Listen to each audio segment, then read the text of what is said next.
अपना लेखा जोखा हुआ और फिर वही आत्मा जो है खुश वहाँ पृथ्वी पर लेके राजा के शरीर में प्रवेश किया आत्मा को। तो आत्मा जब प्रवेश है फिर राजा जो है उठे बोले बोल कर बैठकर अपने जो उसके खड़े हो गए। तो सबसे बड़ी जो पूजा पाठ कर रहे थे तो इससे राजा की मतलब नष्ट हुई। नष्ट होने के बाद फिर उनका जो है आगे जो उम्र मिली। तो ये मतलब जो है एक प्रक्रिया चलते रही। फिर राजा ने अपना जो है सिंहासन जो था उनका लड़का था उसी लड़के को राज करने के लिए अपना किया। और अब राजा अपना जो है नित्य क्रम वह पूजा पाठ करने लगे। और क्षेत्र में जब जाते थे तो कोई भी पब्लिक उनको नहीं पहचान पाती थी। अपना वो रूप बदल कर जाते थे क्षेत्र में और पूरा जायजा लेकर देखते हैं कि कहाँ की हमारी जनता परेशान है, कौन परेशान कर रहा है, वो सब मालूम करके फिर वहाँ अपने लड़के के द्वारा वहाँ उसकी सुरक्षा के लिए करते थे। ये राजा के कार्य बराबर कर रहे थे। जिससे दान पुण्य और पाठ पूजा करने से उम्र बढ़ती रही और राजा बहुत दिन तक जीवित रहे। फिर उसके बाद जब राजा की मृत्यु आई तो बाबा ने एक वरदान और लिया था राजा से कि एक बार तो आत्मा आपकी छोड़ दी जाएगी, लेकिन दोबारा जब आपके लिए जब आत्मा के लिए यमगण आए तो आप आराम से आत्मा से चले जाना।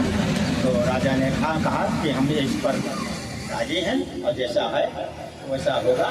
तो जब दोबारा यमगण आत्मा के लिए आए तो आराम से जाके आत्मा लेकर ले गए यमलोक में। उनका वही यमलोक में ले गए। वहाँ पाप पुण्य देखा कि कितना पाप किया कितनी पुण्य की।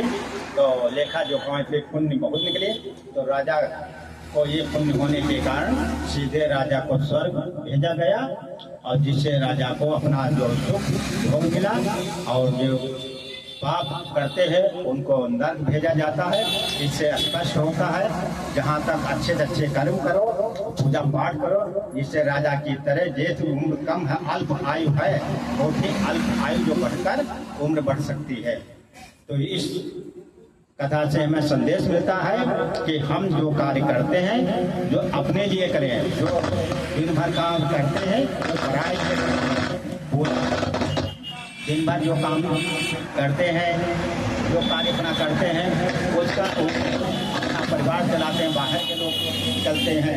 जो प्रातःकाल उठकर पूजा पाठ करते हैं और जो उसमें तनिको सहयोग थोड़ा बहुत करते हैं उसका जो है अंश उसको प्राप्त होता है, जिस कारण उसकी उम्र बढ़ती है और आगे जो है राजा की तरह जाते हैं।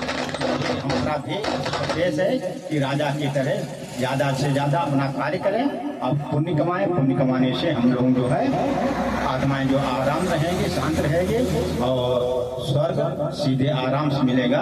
और नरक से भोगी जो अत्याचार अधर्मी अन्याय जो है वो नरक के भोगी होते हैं। इसलिए अपने बारे में सोचो, जो हमने कमाया है, जो हम खाएंगे, जो हमने कमाया है वो पराए खाएंगे।